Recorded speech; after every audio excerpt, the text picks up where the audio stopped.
Queremos avanzar esta mañana con el tema que hemos venido viendo, el Señor nos ha permitido estar compartiendo la centralidad de la cruz, y este es el tercer mensaje. El título del mensaje: una sola ofrenda perfecta y suficiente.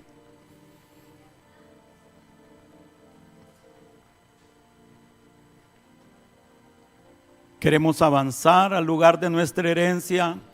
Queremos avanzar al lugar donde recibimos el cumplimiento de las promesas de Dios. Escuchen, en ese lugar hay un cambio de centro. ¿Cómo se llama el mensaje, hermanos? La centralidad de la cruz. Y eso es lo que debe ocupar el centro en nuestra vida. Hay un cambio de eje. Normalmente en nuestra vida todo está rodeado. Está centrado en quién? En yo, ¿verdad? Ahí somos buenos, a yo. A yo. ¿Sí? ¿Qué quiero? Mi voluntad. ¿Qué pienso? ¿Y qué deseo? ¿Saben que eso es la definición de alma? Bueno, por lo menos nuestros pensamientos, nuestros deseos, nuestra voluntad forman parte de nuestra alma. Pero hay un cambio de eje donde vamos a decir: ya no vivo yo, mas Cristo vive en mí. Es Cristo resucitado, entronizado. Y dejamos de estar gobernados por el alma viviente que nos heredó Adán, y pasamos a ser gobernados por el Espíritu vivificante de Cristo, habiendo ya quedado la mayoría de nuestro sedimento en el desierto. Ese lugar de nuestra herencia es donde Cristo triunfa sobre nuestros enemigos espirituales, internos y externos. Y somos llevados a una lucha consciente, ya no con carne y sangre, sino contra principados y potestades en las regiones celestiales. Canaán es el lugar donde vivimos el día, el año, el tiempo agradable al Señor, donde las cadenas son rotas, el cautivo es libertado, el enfermo y el quebrantado del corazón son sanados. A los pobres se les predica el evangelio, se desatan las ligaduras de impiedad, se sueltan las cargas de opresión y se deja ir libre a los quebrantados y se pregona libertad al cautivo. Tiene que haber un cambio de pregón, tiene que haber un cambio, si quieren llamarlo, de prédica. Ya no es la prédica de Moisés que les decía: tienen que morir en este desierto, ni siquiera traten de salir, sino que se vuelve la prédica del Josué celestial. Vamos a entrar a esta tierra, no vamos a morir, no moriré, sino que viviré y contaré las maravillas del Señor, dijo el salmista. Vamos a entrar y poseer a nuestros enemigos, vamos a conquistar y a poseer, desposeer lo que Dios nos ha dado.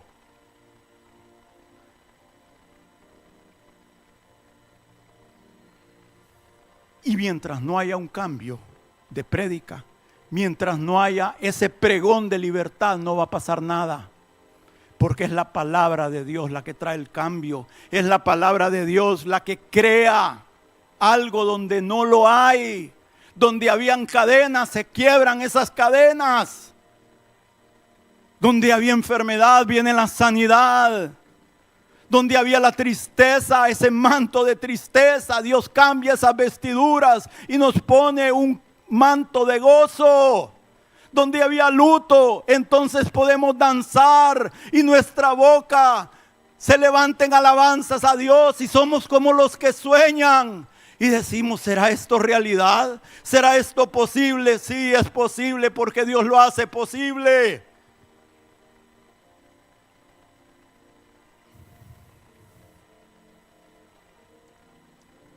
Pero hubieron dos en el campamento que, a pesar de la prédica de Moisés, a pesar del mensaje de muerte que Moisés tenía, porque ese era el decreto de Dios, hubieron dos que estaban oyendo las palabras de los cielos: Josué y Caleb.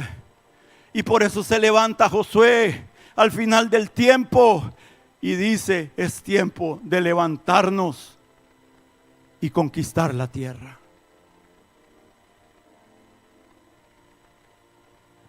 Es tiempo de destruir las obras del enemigo, de tomar lo nuestro, y esto haremos si Dios así lo permite. Es el lugar, Canaán, donde le servimos a Dios, librados de nuestros enemigos, sin temor, todos los días de nuestra vida. Y vimos en nuestra última prédica, hermanos, que para entrar a Canaán es indispensable cruzar ese Jordán.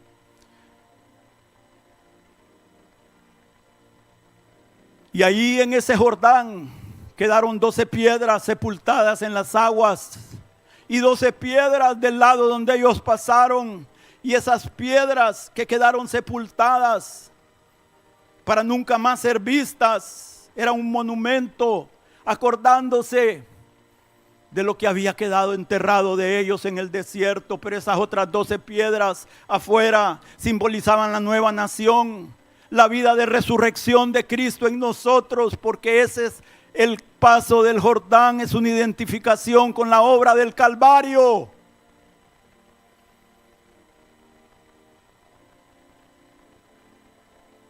Y ahí queda identificado nuestro viejo hombre que ha muerto.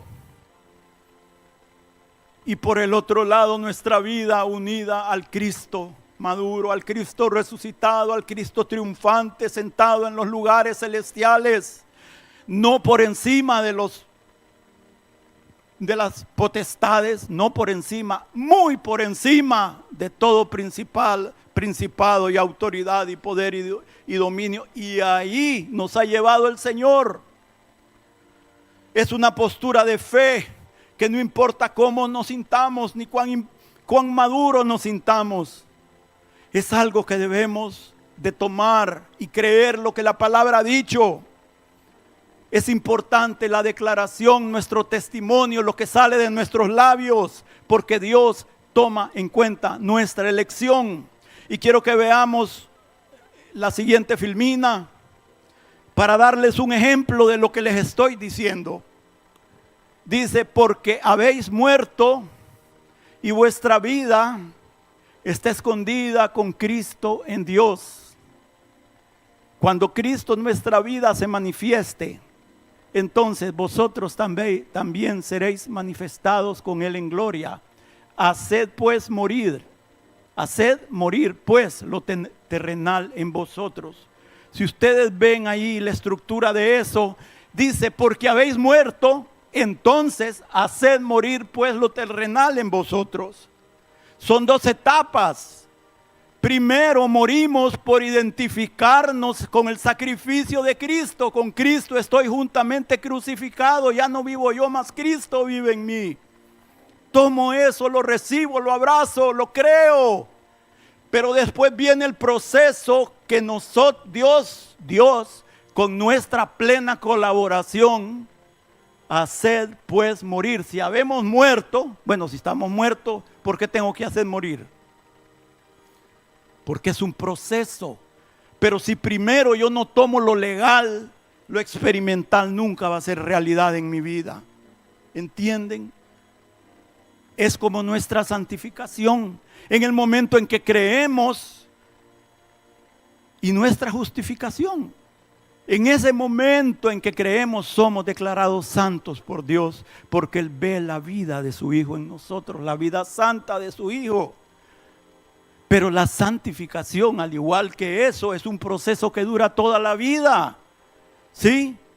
Sed pues santos, como vuestro Padre Celestial es santo. O sea, soy declarado legalmente santo, pero yo tengo que ir apartando de mi vida todo aquello que me puede contaminar en carne y en espíritu. ¿Sí?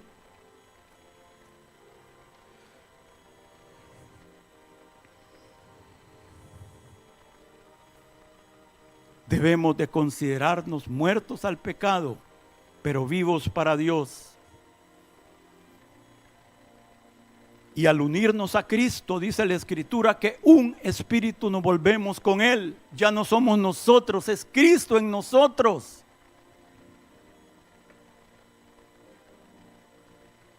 Y en Cristo somos una nueva criatura, una nueva creación en Dios. Y entonces ninguna condenación hay para los que estamos en Cristo, identificados con la obra que Él hizo. Yo quiero que veamos con esto de la identificación con la muerte y resurrección del Señor, la importancia que tiene. Solo es un detalle que les quiero mostrar. En Génesis 3:14, miren qué interesante esto. Dios le dijo a la serpiente: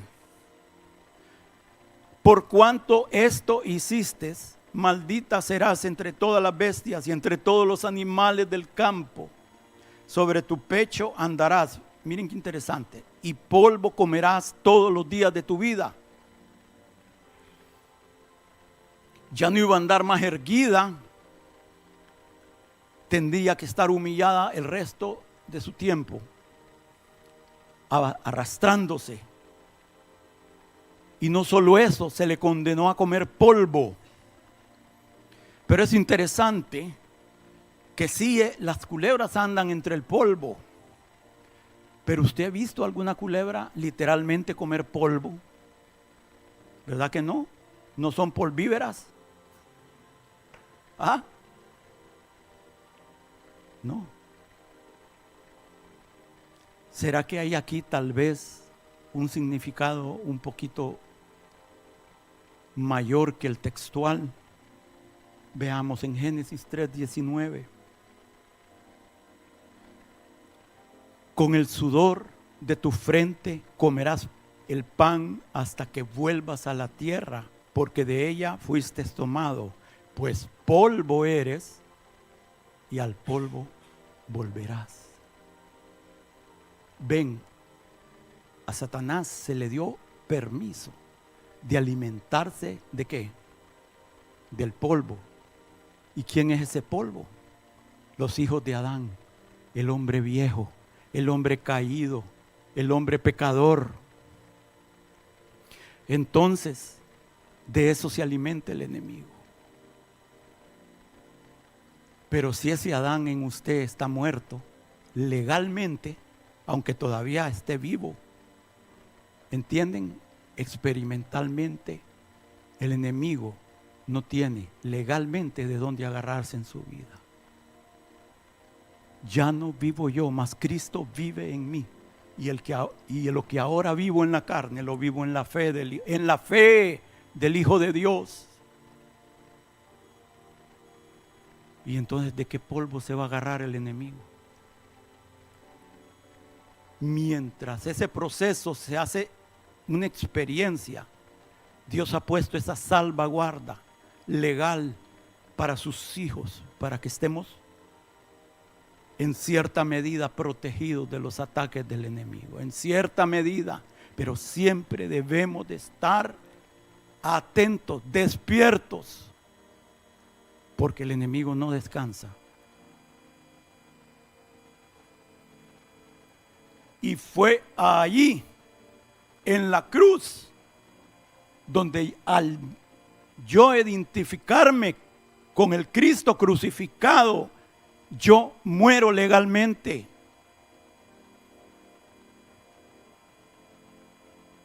Por eso dice que Cristo despojó, desarmó, inutilizó a los principados y potestades en la cruz. Ahí los dejó sin armas contra nosotros. ¿Por qué? Porque se pagó el precio del pecado, se pagó la consecuencia del pecado y nuestro viejo hombre murió. Con Cristo estoy juntamente crucificado.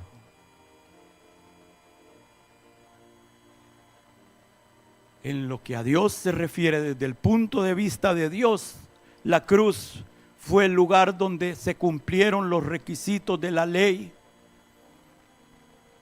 donde la paga de las consecuencias se llevó a cabo y donde se realizó nuestra expiación. Pero en lo que al hombre refiere, la cruz es el lugar donde su viejo hombre murió. Oh hermanos, pero no nos quedamos en esas piedras sepultadas del Jordán. Debemos de salir al otro lado, a la otra orilla, y unirnos a ese Cristo resucitado, triunfante, sentado en el trono del Padre. Porque el otro aspecto de la redención es su resurrección y entronización. Son dos aspectos de un mismo hecho. No podemos separar las dos cosas. Uno sin el otro hace que nuestra salvación esté incompleta. Es una obra completa. El Calvario fue el lugar de la victoria de Cristo, pero es el lugar de la victoria actual del cristiano. No es un hecho solo histórico, es un hecho real, presente y vivo. Escuche, hermanos, la sangre de Cristo tiene tanto poder hoy como la tuvo el primer día que fue derramada. No tiene vencimiento. Es una salvación eterna, provista para todos los hombres que quieran arrepentirse, que quieran abrazar lo que Él ha hecho.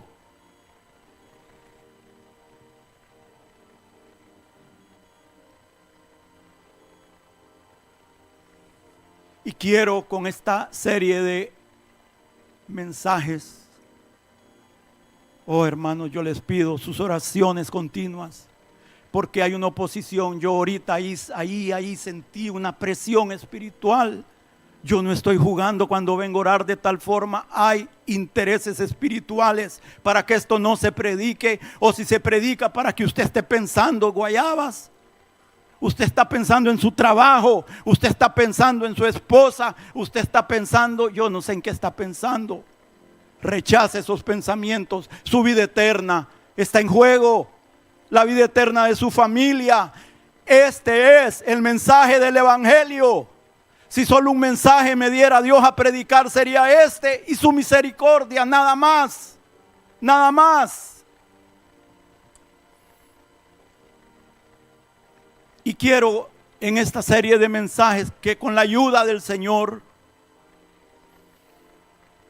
que veamos algunos hechos reales declarados en la Escritura sobre su sacrificio. Algunos de estos hechos ya los vimos en la serie Comprados por Sangre. Pero esta es una fuente inagotable de bendición, porque de la cruz es donde fluye todos los ríos de la gracia y la misericordia de Dios. Por eso Pablo le dijo a los corintios: no me propuse saber entre vosotros alguna cosa, otra cosa, sino a Jesucristo y a este crucificado. Y dijo: yo no estuve entre ustedes con palabras persuasivas de sabiduría humana, ni con teoría, sino con demostración de poder y del Espíritu de Dios. ¿Por qué? Porque la palabra de la cruz es poderosa. Y a los Gálatas Pablo les dijo: ante cuyos ojos Cristo ya fue presentado claramente como crucificado. Y debido a eso, el Espíritu hace maravillas entre ustedes, dijo. Y el primer punto que deseo ver, y el único que vamos a ver hoy, es que la cruz es el lugar donde Cristo ofreció un sacrificio perfecto, completo, todo suficiente y final.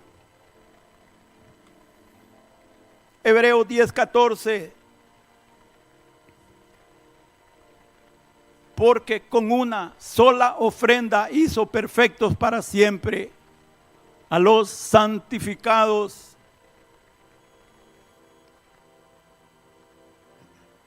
Miren, y esto es lo que el sacerdocio levítico no podía hacer. Saben que los sacerdotes estaban continuamente ofreciendo ofrendas en el pacto levítico, continuamente, cada mañana, cada tarde y en cada fiesta. Y el día de expiación hacían expiación por todo el pueblo y solo duraba 365 días ese perdón. Iba caducando. Y todos los días entraban y era una cantidad de sacerdotes continuamente, porque no podía hacer lo que la vida de Cristo hizo, sacrificada en la cruz por nosotros. Por eso es que los sacerdotes en el Antiguo Testamento nunca se sentaban. No hay ninguna banca en ningún lugar del templo para que ellos se sienten. ¿Por qué? Porque siempre estaban trabajando.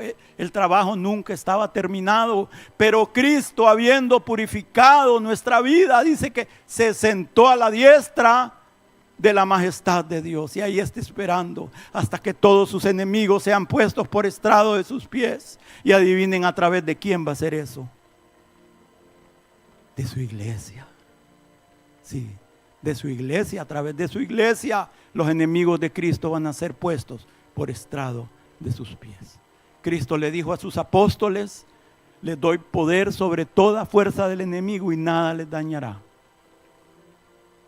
Pisarán sobre serpientes y escorpiones. Dice el salmista: sobre el león y el áspid pisarás. Hollarás al cachorro del león y al dragón.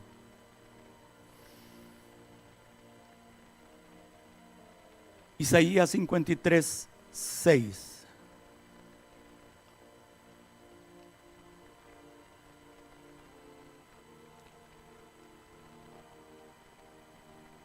Perdón, vámonos de una vez a 2 de Corintios 5, 21. Al que no conoció pecado, por nosotros lo hizo pecado, para que nosotros fuésemos justicia de Dios en él. Una sola ofrenda, un solo sacrificio por nuestros pecados, pasados, presentes y los que involuntariamente podamos cometer de aquí en adelante. Tomó nuestro lugar, fue nuestro sustituto, cumplió los requerimientos de la justicia divina, demandaba la muerte del pecador. En Él, unidos a Él, identificados a Él por la fe en su sacrificio, somos reconocidos justos, justificados, declarados inocentes, no culpables, como si nunca hubiéramos pecado. Y al hacer esto, al ser perdonados, ya no hay disputa contra Dios. Ya Dios ya no dejamos de ser hijos de ira. Y somos hechos cercanos a los pactos y a las promesas. Y Dios vuelve a ser nuestro Dios y nosotros nos volvemos su pueblo. Somos reconciliados y encontramos paz para con Dios. Romanos 5:10, porque si siendo enemigos fuimos reconciliados con Dios por la muerte de su Hijo Jesús, mucho más estando reconciliados seremos salvos por su vida. Quiero que veamos esto, miren ahí mismo. Somos reconciliados por su muerte, pero somos salvos por su vida. ¿Ven las dos etapas de la cruz? La muerte y la resurrección. Reconciliados por su muerte, salvos por su vida. El Cristo humillado en su sacrificio nos reconcilió y perdonó, pero el poder del Espíritu de Cristo y la palabra de Cristo resucitado es la que nos persuade, nos cambia, nos da la gracia para nuestra santificación. Somos declarados legalmente santos cuando creemos, pero la santificación es un proceso que dura toda la vida. Cristo en la cruz era el testador, quien nos entregó la herencia, pero Cristo viviente, resucitado, es el que hace que la recibamos. Cristo en la cruz pagó el precio, pero el resucitado no se niega a que recibamos lo que fue comprado con ese gran precio que Él pagó. Él murió para que lleváramos para que pudiéramos vivir.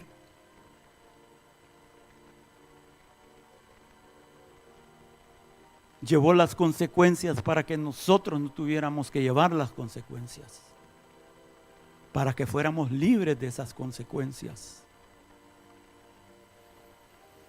Su sacrificio fue una completa, todo suficiente y final ofrenda por el pecado.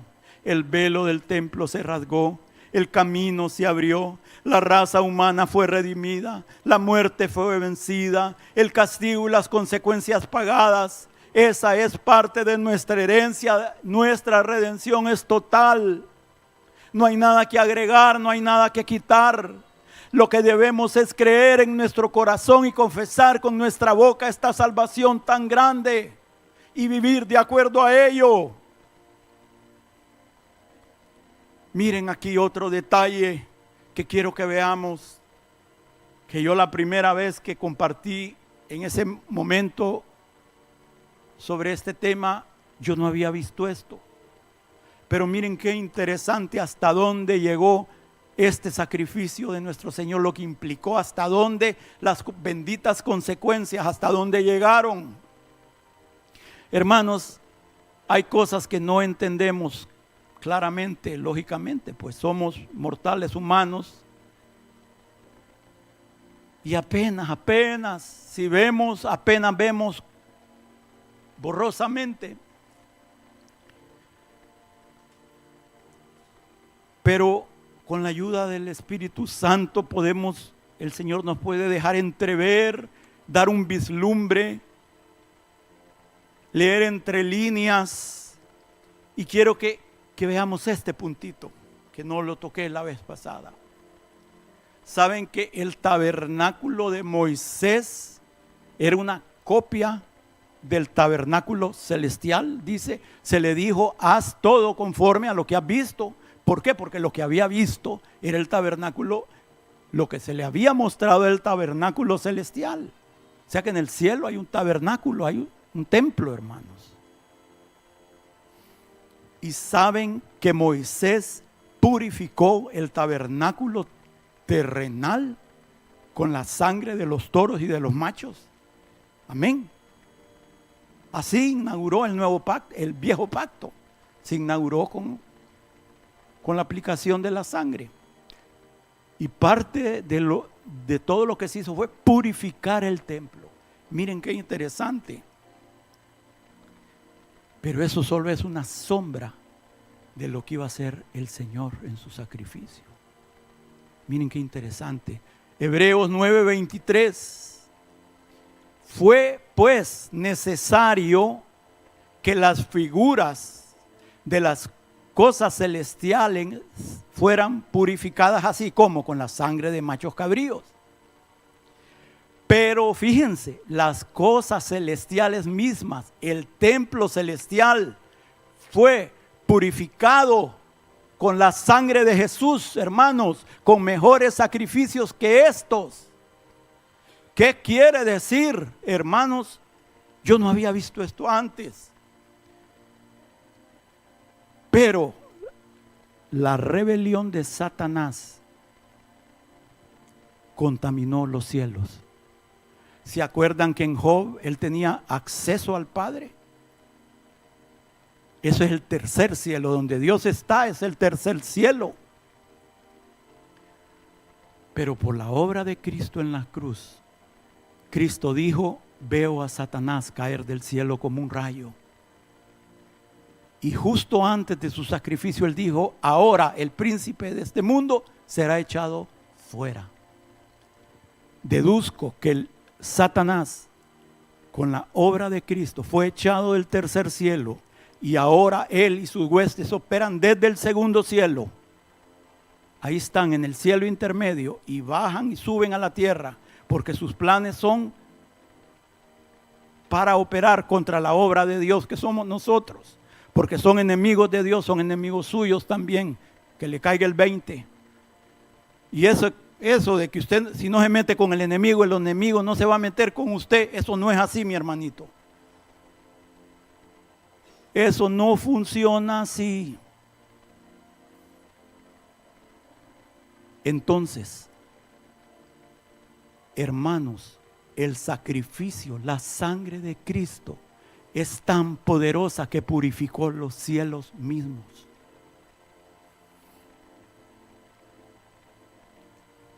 Y fue echado el tercer cielo al segundo cielo.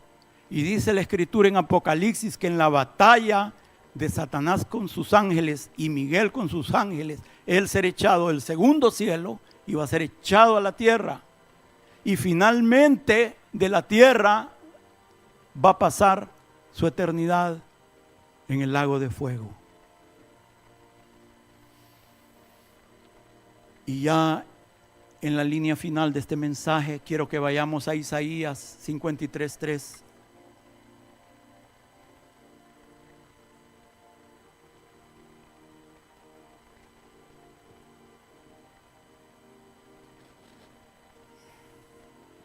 Despreciado y desechado entre los hombres, varón de dolores, experimentado en quebranto, y como que escondimos de él el rostro, fue menospreciado y no lo estimamos. Ciertamente, sin duda, hermano, en realidad esto pasó, verdaderamente, ciertamente, sin duda. El profeta sorprendido. ¿Y qué es esto? Viendo al Mesías crucificado, maravillado, lleno de asombro.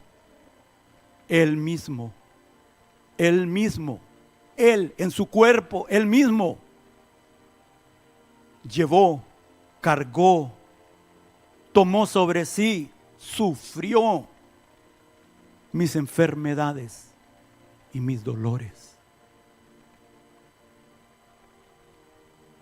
Escuche, hermanos, yo hoy en la mañana que estaba leyendo, porque siempre el día que me toca predicar le vuelvo a dar la última leída al mensaje.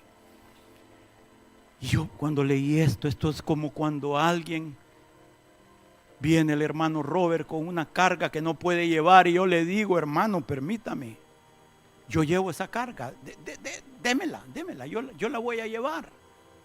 ¿Qué hace el hermano Robert? No, hermano, no, yo la sigo llevando. No, yo la llevo. Y entonces, ¿qué pasa con él? Ya no la lleva él. ¿Y qué pasa con nuestras enfermedades y dolores? Si fueron cargadas sobre él. ¿Sabe usted, hermano,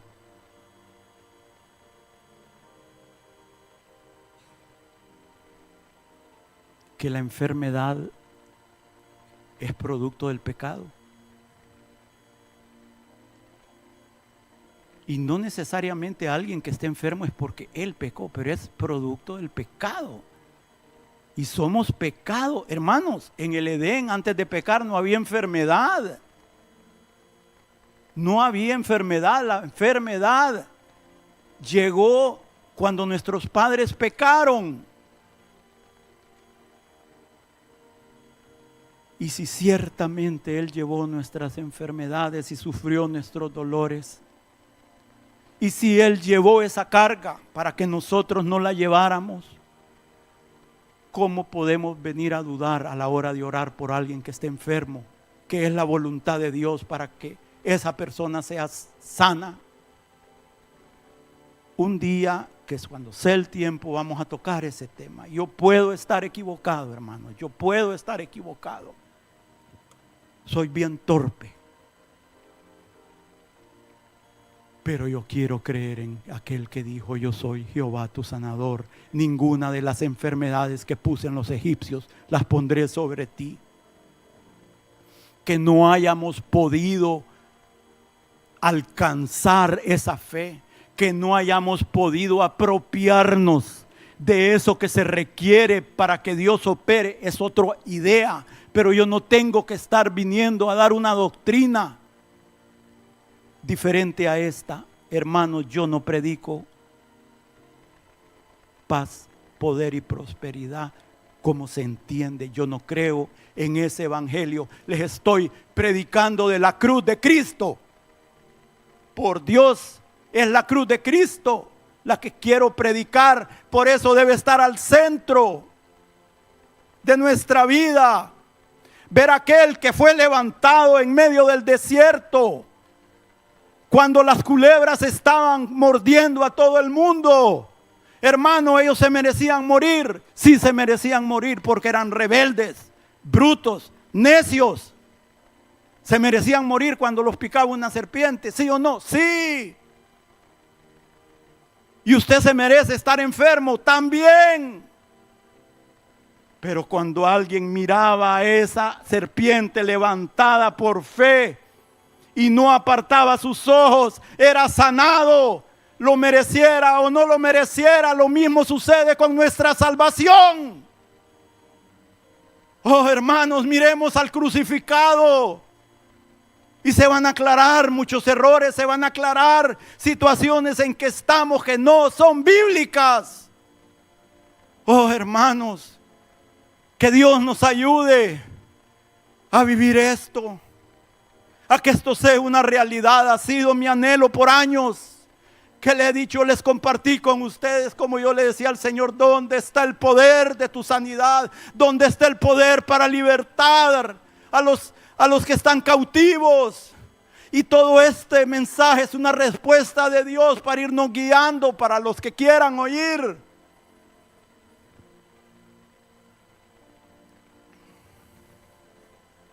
Y ese versículo específicamente habla sobre la sanidad física.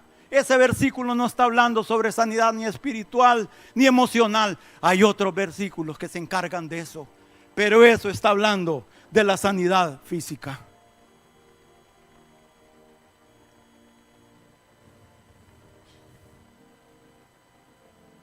Si hay un pecado, hay que arrepentirse. Si andamos en un camino torcido, Dios no va a mover su mano en sanarnos. Pero si nos arrepentimos, Dios puede y quiere mover su mano para gloria suya, hermano, para gloria suya.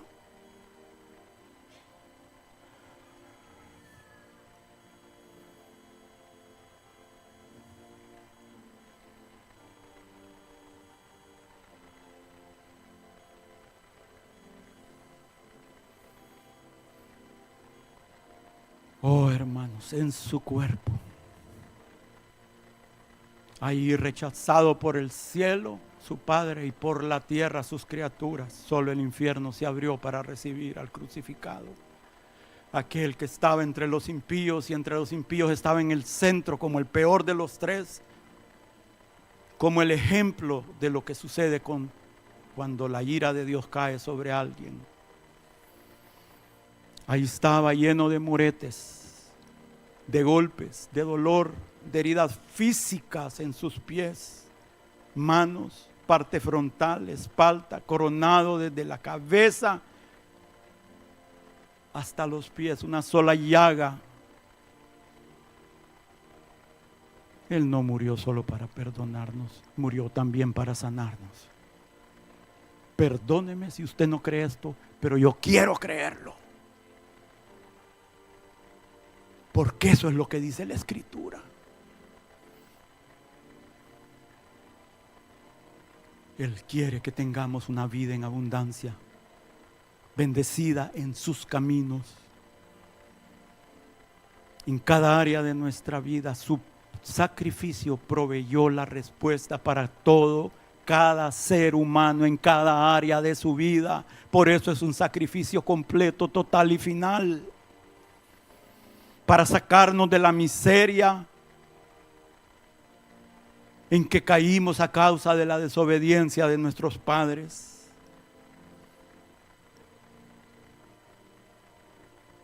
Mas Él herido fue por nuestras rebeliones, molido por nuestros pecados. El castigo de nuestra paz fue sobre Él, y por su llaga fuimos curados. El castigo de nuestra paz. ¿Estás en paz con Dios? Tal vez Dios está en paz contigo, pero estás dudando en tu corazón, con miedos, temores constantes. Ponemos nuestras debilidades con mayor poder que el sacrificio de Cristo. Ponemos nuestros pecados con mayor poder que el poder perdonador de su sangre.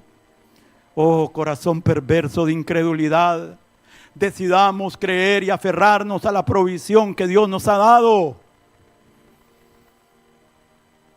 Todos nosotros nos descarriamos como ovejas, cada cual se apartó por su camino, mas Jehová cargó en él el pecado de todos nosotros.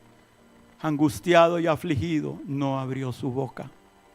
Bendito sustituto, bendito precio que pagó. Él recibió el mal para que yo recibiera su bien.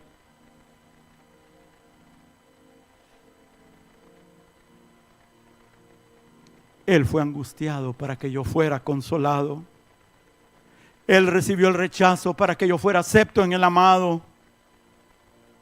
Como cordero fue llevado al matadero y como oveja delante de sus trasquiladores enmudeció y no abrió su boca. Él murió para que yo viviera. Por cárcel y por juicio fue quitado y su generación, ¿quién la contará? Porque fue cortado de la tierra de los vivientes y por la rebelión de mi pueblo fue herido. Se dispuso con los impíos su sepultura, mas con los ricos fue en su muerte.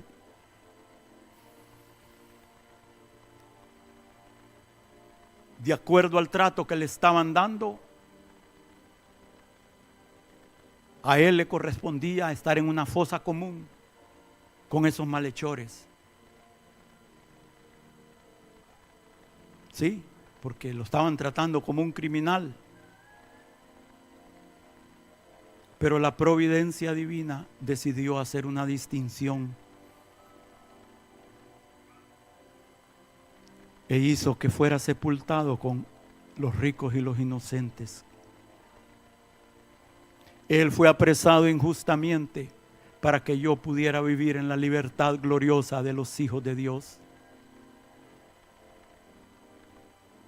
Por eso Él vino a predicar libertad al cautivo. Por eso vino a predicar apertura de la cárcel a los que moran en tinieblas. Pero tú estás convencido que tienes que seguir en esa cárcel. No te preocupes, hermano, ahí vas a seguir. ¿Sabes por qué? Porque Dios nos libra de nuestros enemigos, no de nuestros amigos. Y si tú consideras a la cárcel un amigo tuyo, ¿por qué te va a venir a libertar el Señor? Es como el pecado. Solo a alguien que realmente considera el pecado su enemigo, Dios lo va a libertar. Pero si alguien está cómodo con el pecado, ¿para qué lo va a libertar el Señor? Lo mismo pasa con el cautiverio.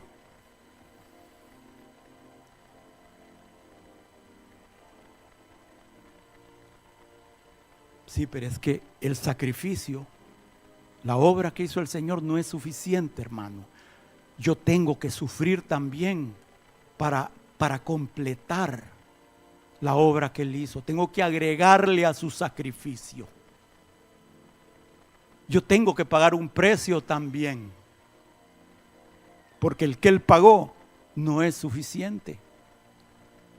Aunque no lo digamos, lo decimos con nuestras acciones.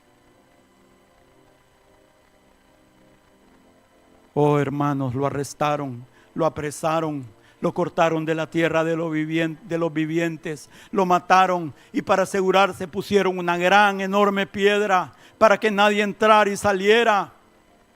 Y aparte de poner esa piedra, la sellaron después. Pero no sabían que el carpintero, que el nazareno iba a salir triunfante a los 3 días. Y en esa tumba estaban reunidas todas las huestes del infierno. Ese tercer día estaban celebrando su victoria sobre el Hijo de Dios. Y qué asombro, qué terror, qué miedo les agarró cuando vieron que el Hijo de Dios resucitó. Y solo fue necesario 2 ángeles para que removieran la piedra y el resucitado saliera. Gloria sea al nombre de nuestro Dios.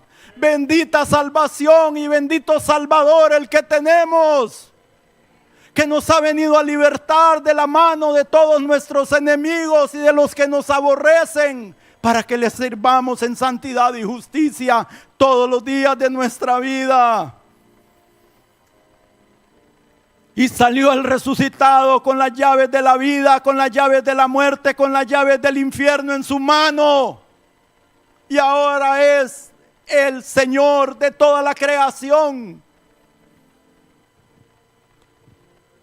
De los vivos, de los muertos, de los condenados, de los salvados, de todo lo que está en los cielos, en la tierra y debajo de la tierra.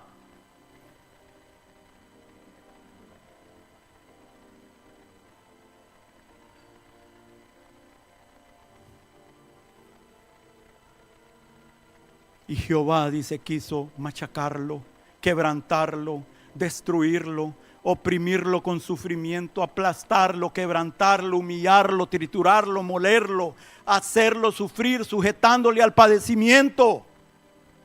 Y cuando haya puesto su vida en expiación por el pecado, verá linaje, vivirá largos días y la voluntad de Jehová será en su mano prosperada. Verá el fruto de la aflicción de su alma y quedará satisfecho. Oh, sin duda él ya está viendo ese fruto de la aflicción de su alma. Las benditas consecuencias de su agonía, de su aflicción, de los dolores que él pasó. Pero la pregunta final aquí, ¿estás viendo tú el fruto de la aflicción de su alma? No de la tuya. Aquí no importa tu aflicción. Aquí importa su aflicción. Ese sacrificio es el que debe estar al centro. Tenemos que reenfocar nuestros lentes espirituales y cambiar eso que tenemos, que es solo mi sufrimiento, que es solo mi cautiverio. Veamos al resucitado y todo va a cambiar. Todo cuando la cruz de Cristo está al centro, todo ocupa el lugar correcto. Porque aunque algo parezca bueno, aunque algo parezca santo, aunque algo parezca que se oye muy bonito, si estamos desplazando la cruz de Cristo, estamos errando en la voluntad de Dios. La centralidad de la cruz de Cristo, ni siquiera mi cruz, es la cruz de Cristo. Mi cruz es simplemente una herramienta que Dios me ha dado para matar la carne. Nada más. Pero no debe ser mi ídolo. No debe ser mi meta. Es la cruz de Cristo lo que me da vida. Es su poder el que me da vida. Es su gracia la que me infunde.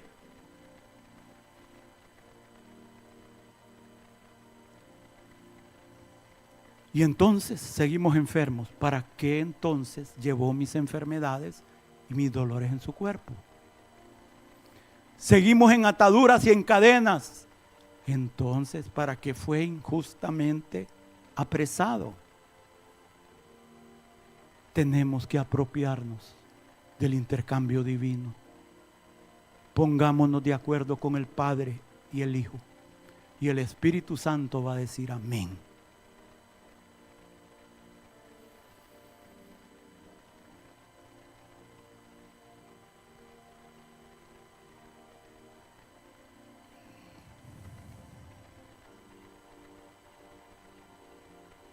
¿Te es suficientemente claro el precio que Él pagó, hermanos, por ti y por mí?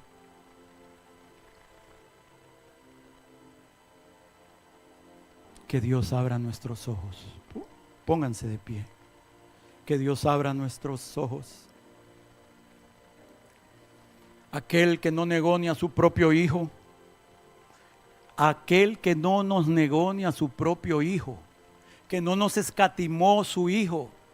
Tampoco, junto con el Hijo, no nos negará todas las cosas. Porque con una sola ofrenda hizo perfectos, completos para siempre a los santificados. Escuche, hermanos, que no pase esto que dice la Escritura sin saberlo. Por creer que estamos siendo muy espirituales. Muy lindo se oye, pero cuidado. Miren lo que dice la Escritura. Despreciado y como que escondimos de él el rostro. Fue menospreciado y no lo estimamos. Será que nosotros estamos escondiendo nuestro rostro de su sacrificio? ¿Será que no estamos estimando, dándole el valor que tiene su sacrificio? Por tener nuestros ojos donde no debemos de tenerlos. La iglesia apóstata tiene sus ojos en otras cosas, riquezas, en otras cosas. Pero nosotros podremos caer en otro error también. Nosotros podemos caer en otro error. Enfoquemos bien hacia la cruz de Cristo, hacia sus beneficios, hacia lo que Él hizo por nosotros. Y ahí se acaba todo cuestionamiento.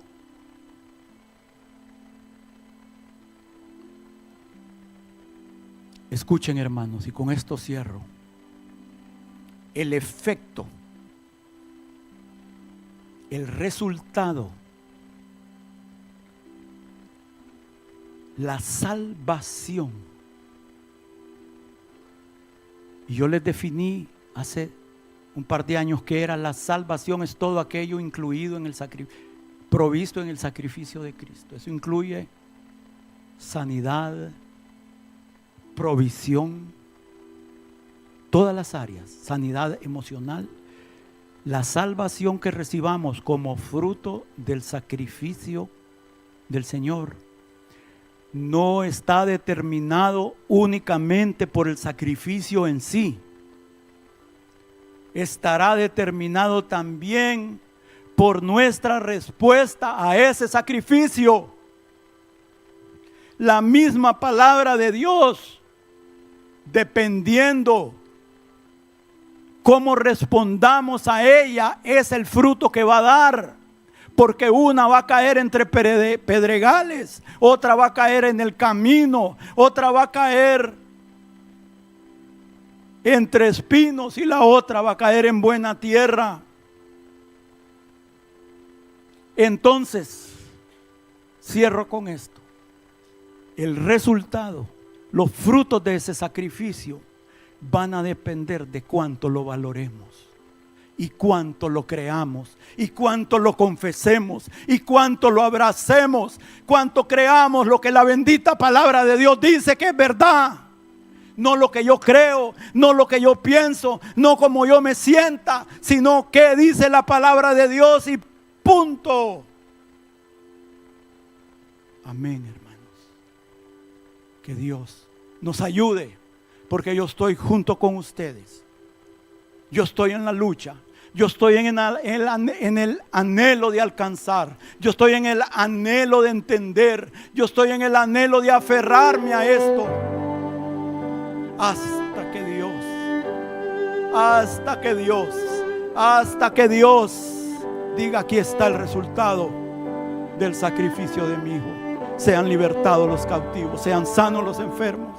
Ábrase las puertas de los que están encarcelados.